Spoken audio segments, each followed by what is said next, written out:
Bonjour, Eric Gibaud, ericgibaud.com, et aujourd'hui, grâce à Photosoulage, je vais te présenter le Sony Alpha 6000. Allez, c'est parti.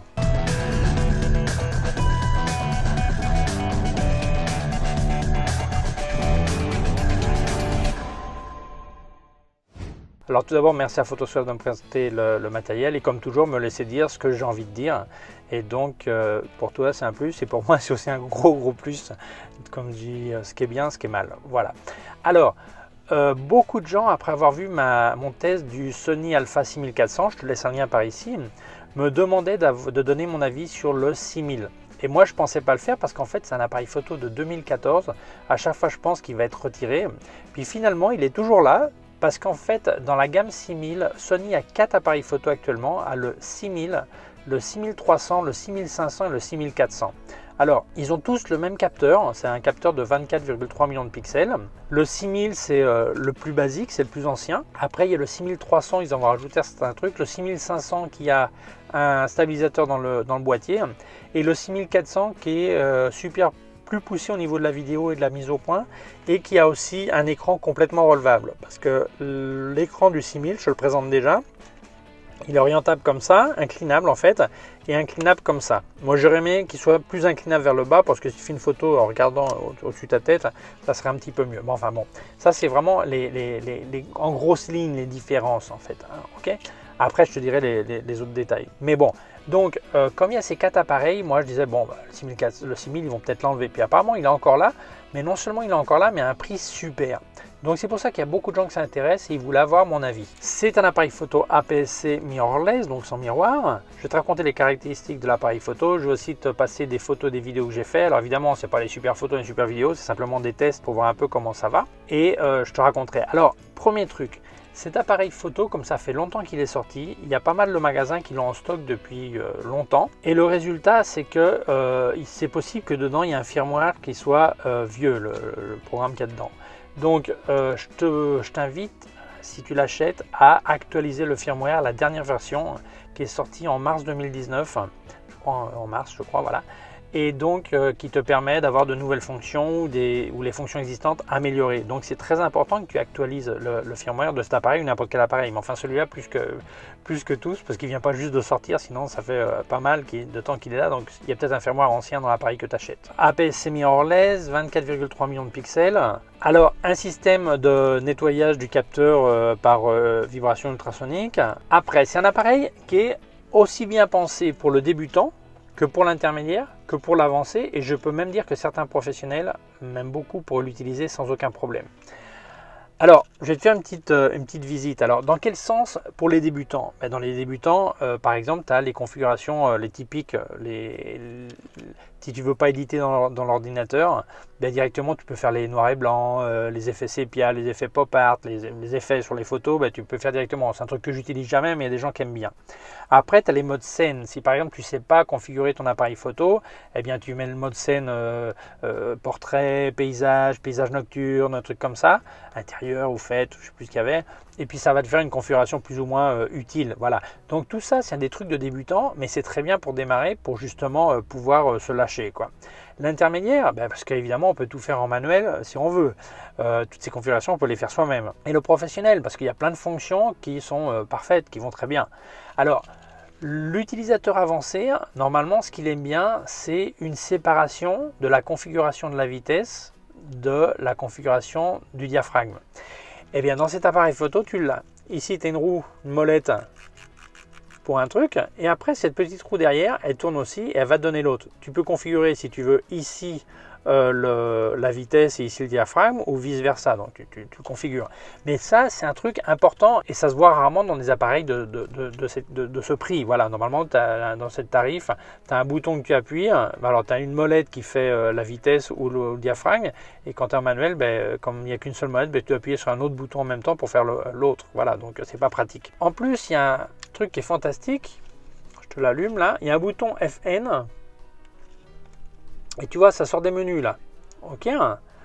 Eh bien ça, ces cases, c'est des accès directs à des fonctions ou des configurations et tu peux configurer ces cases en haut et en bas. Voilà, donc ça va te permettre de mettre exactement ce dont tu as besoin. Donc tu vas vraiment configurer l'appareil photo à ta main.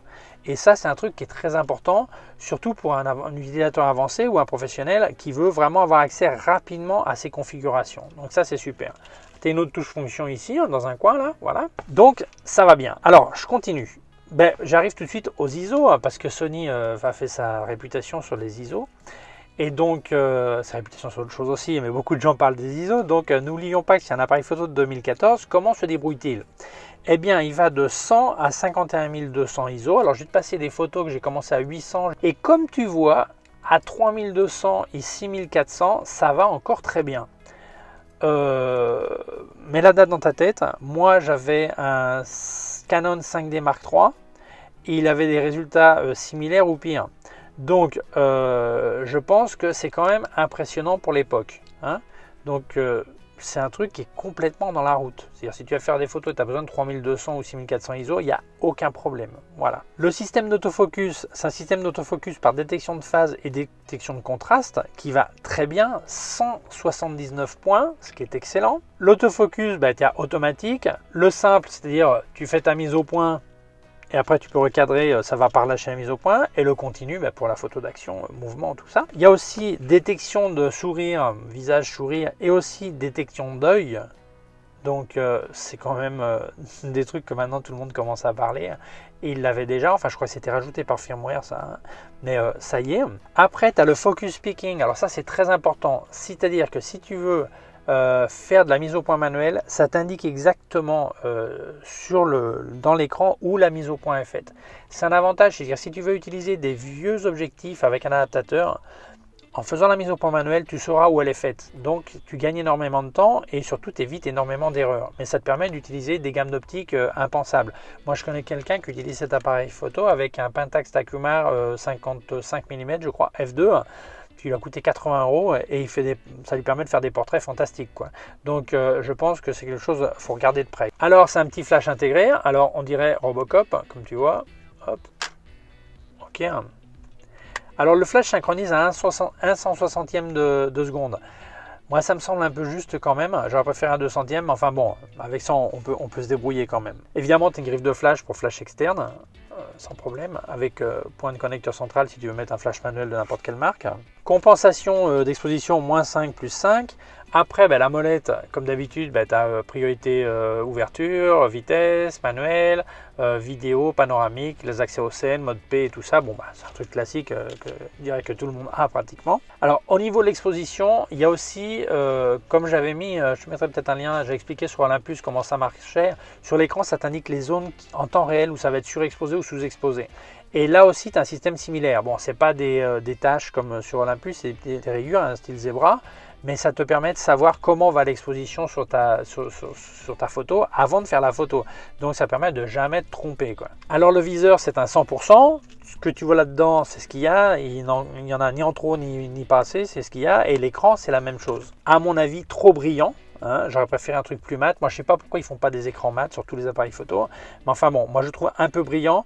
Et donc si tu mets pas le mode soleil, à l'extérieur, tu as du mal à voir l'écran quand même. Hein. Mais tu le mets en mode soleil et là, il n'y a pas de problème, ça brille assez et tu vois bien. Mais ça consomme plus de batterie, quoi. Alors, il y a un autre truc qui est pas mal. Le zoom. Alors, le zoom, l'objectif qui est venu avec, c'est le 1650 3.5 5.6. Mais le zoom, tu peux le tourner comme ça, ok. Mais tu peux aussi, tu as une molette sur le côté. Mais c'est pas ça que j'allais te dire. Il y a un zoom numérique. C'est-à-dire que quand tu es au maximum de ton zoom optique, il y a un système qui s'appelle NetT ImageNet, Zoom des ImageNet, qui te permet de faire 2 fois le zoom. Donc là, par exemple, ça jusqu'à 50 mm, ça fait l'équivalent d'un 100 mm sans perte de qualité. C'est-à-dire que ça fait une recoupe, mais la qualité sera encore OK. Donc si tu veux utiliser tu veux pas acheter un nouvel objectif, mais de temps en temps, tu as besoin de plus loin que 50 mm de celui de base, par exemple, tu peux le faire. Si tu avais un 200 mm, ça te ferait un 400, c'est pareil. Hein, ok, donc, mais c'est un truc qui est pas mal. En vidéo, tu peux aussi faire un zoom 4, mais là, je te parle de la photo. Alors, rafale, ça fait rafale jusqu'à 11 images secondes en mise au point continue, ce qui est vraiment très bien, ce qui est mieux que beaucoup d'appareils en principe qui qui semblerait supérieur. Donc c'est vraiment pas mal. Point noir, il n'y a pas de connecteur micro, de microphone. C'est-à-dire si par exemple tu veux faire de la vidéo, eh bien il faudra que tu mettes, alors tu as les micros internes évidemment, mais si tu veux faire de la vidéo, eh bien ça peut être un problème parce que tu n'as pas la possibilité de brancher un micro. Donc il faudra que tu utilises un enregistreur externe ou ton téléphone avec un micro dessus, ou tu verras quoi. Mais enfin tu ne pourras pas brancher un micro sur l'appareil photo. Alors comme on parle de vidéo, c'est pas un appareil pensé pour les derniers cris de vidéo, puisque ça ne fait que du Full HD. Enfin bon, que du Full HD. Moi aussi, je fais que du Full HD, mais c'est-à-dire qu'il n'y a pas de 4K. Et les vitesses sont 24, 25, 50, 60. C'est-à-dire que images par seconde. Ça veut dire que si tu voulais faire de la caméra lente, comme on dit, tu n'as pas 240 images secondes ou 120 images secondes. Donc ça peut être un problème pour toi. Mais aller 2 fois plus lentement que le normal, c'est un truc assez habituel en cinéma. C'est pas vraiment un problème. Alors la vidéo, le temps maximum d'enregistrement, c'est 30 minutes en continu. Après, il faut que tu refasses une nouvelle prise. Le 6400, lui, n'a pas de limite. Voilà. Bon, aussi parce qu'il y a eu un changement de loi au niveau de l'Europe, les taxes sont plus les mêmes ils ont enlevé la taxe sur les plus de 30 minutes. Donc maintenant, il n'y a plus de limite, sauf si c'est une limite technique. Enfin, celui-là, il enregistre 30 minutes. Et si on parle du temps, on va aussi parler du temps de la durée de la batterie. La batterie dure environ 360 photos. Et en vidéo, si tu fais avec le viseur, 90 minutes. Si tu fais avec l'écran, 60 minutes. Évidemment, 60 minutes ou 90 minutes fait de plusieurs prises, puisque le top par prise est de 30 minutes. Voilà. Donc c'est peu, bah oui, mais c'est peu. Tous les mirrorless sont peu. Tu auras évidemment besoin d'une deuxième ou d'une troisième batterie si tu vas faire une utilisation intensive. Hein. Ça, tu n'auras pas le choix là. Mais bon, pour l'époque, c'était ce qui se faisait. Ça s'est amélioré, mais bon voilà, c'est ce qu'il y a, quoi. Le poids. 300 et quelques grammes, 350 grammes avec la batterie, alors sans objectif, c'est pas un truc lourd, donc c'est bien. Le seul problème, c'est que comme c'est pas lourd et c'est pas très grand, tu vois, c'est assez compact, ça veut dire que si tu vas mettre un gros objectif, ça peut déséquilibrer. Mais enfin, c'est le problème de tous les petits appareils, il n'y a pas le choix, quoi. Donc après, c'est à toi de choisir si ça c'est trop petit, tu veux un contrepoids et tout, c'est un autre style d'appareil qu'il te faut. Connectivité, Wi-Fi et NFC, tu peux le gérer à travers ton téléphone sans problème. Moi, c'est un appareil photo que je trouve super pratique, vraiment bien en main. Quel défaut j'ai trouvé? Alors la manque du connecteur micro, c'est dommage parce que à cette époque ils auraient pu le mettre, hein. C'est un peu dommage. Un truc que j'aime pas, que j'avais signalé sur le 6400, je pensais que c'était une erreur du 6400, mais en fait c'est un truc commun à tous les Sony, c'est que suivant si tu configures en PAL ou en NTFC, tu n'as pas toutes les vitesses disponibles. Chose, sur mon Olympus par exemple, j'ai toutes les vitesses disponibles, peu importe que ce soit en PAL ou en NTFC. Et le problème, c'est que quand tu changes, ça reformate ta carte. Donc, ça peut être une source d'erreur si tu dois changer. Pas que tu changes parce que tu as besoin de NTFC ou autre chose. Simplement, tu changes parce que tu veux avoir une vitesse différente qui n'est pas prévue pour du PAL ou pas prévue pour du NTFC. Donc, moi, je trouve que c'est un problème. Enfin, Sony, apparemment, fait ça sur tous les appareils et certains sonistes disent que c'est pas un problème. Donc, bon, voilà. Enfin, je te dis, c'est comme ça. Voilà. Alors, mes conclusions. Eh bien, est-ce que je pense que c'est un bon appareil? Eh bien, moi, je vais te dire, sincèrement, je veux vexer personne au niveau de chez Sony, les Alpha 9, le 7 III, je ne sais plus quoi. Vu le prix qu'il a, mais c'est sans doute le meilleur Sony, relation qualité-prix. Parce qu'en fait, c'est un appareil photo qui est actuellement dans le monde actuel, 2019, je dirais que c'est le meilleur en rien, mais il est bon en tout. C'est-à-dire que si je le compare, par exemple, au niveau des ISO, il y a meilleur. Si je trouve au niveau de la vitesse de mise au point, il y a meilleur. Si tu trouves la rafale, il y a meilleur. Si tu cherches la vidéo, il y a meilleur. Mais il n'y en a pas beaucoup qui sont bons en tout, dans cette gamme de prix évidemment. Mais c'est-à-dire que celui qui dit « Est-ce que le 6400 il est bien parce qu'il a du 4K ?» Je dis tu vas faire de la vidéo en 4K souvent ? Non, peut-être. Fais des économies. Il coûte la moitié celui-là. Et dépense ton argent en objectif. Ok. Évidemment, si tu as besoin d'un écran qui se relève pour faire du vlogging, tu vas peut-être préférer le Sony. Après, il faut que tu trouves un système pour mettre le micro sur le côté, des trucs comme ça, parce que le 6400, quand tu relèves, ça tape dans la griffe flash. Donc, tu ne peux pas mettre quelque chose dans la griffe flash. Mais enfin, il y a des cages pour le faire qui ont apporté une solution. Mais C'est-à-dire que tu peux faire des économies. Alors, revenons aux objectifs. Problème de cette gamme chez Sony. Sony, en fait, n'a pas beaucoup d'objectifs pensés pour le APS-C. Ça veut dire que c'est quand même plus limité.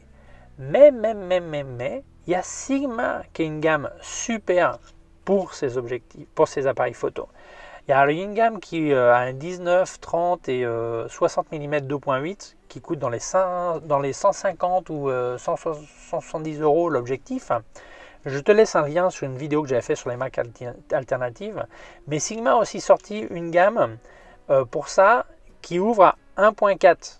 Donc il y a un 56 mm, il y a un 16 mm je crois, un truc comme ça. Il y a plusieurs trucs vraiment intéressants. D'ailleurs cette gamme que je te dis, elle existe aussi pour micro 4 tiers, simplement la monture est différente. Mais donc ça veut dire que tu as accès à quand même des choses intéressantes. Et donc tu y penses, tu te dis mais attends, cet appareil combien il coûte? Dans les 500 € ou un peu moins dans ces eaux-là. Eh bien je pense que si tu n'as pas besoin du 4K et tu n'as pas besoin des super ISO du 6400 qui sont un peu meilleurs que ça, tu dis mais attends, vaut mieux acheter ça et avoir deux objectifs de chez Sigma que mettre 1000 € dans un boîtier et avoir juste un boîtier quoi. Et rien d'autre vraiment performant au niveau des objectifs. Donc je pense que cet appareil, c'est un appareil qui est vraiment dans la course, plus que jamais, surtout avec la descente du prix. Donc, est-ce qu'un pro ça pourrait l'intéresser? Moi, je pense que même un pro ça pourrait l'intéresser. Je pense celui qui fait par exemple du reportage journaliste par exemple, ça c'est nickel, ça prend pas de place, c'est pas lourd. Évidemment s'il a besoin d'un super téléobjectif, ça va être déséquilibré, mais en photo de rue par exemple, le truc comme ça, conférence de presse, tout ça, c'est nickel, ça c'est nickel. Je pense que c'est un appareil hyper recommandable. La lumière a un peu changé parce que j'avais un reflet en face et je viens de mettre un vêtement pour couper, voilà. Alors comment je compare par rapport à la concurrence? Eh bien, celui-là, je pense qu'il faudrait le comparer à un Canon D800, mais avec de meilleures performances. Il faudrait le comparer avec un Nikon D5600, mais avec de meilleures performances. Mais si on compare la gamme de prix, je dis. Mais je pense que ça, sauf si tu veux vraiment du réflexe, si l'idée du mirrorless t'attire, et tu veux pas non plus un micro 4 tiers, ça, c'est vraiment l'appareil à avoir. Si tu regardes la gamme à 1000 €, eh bien tu as le doute entre le 6400 ou le Fujifilm X-T30.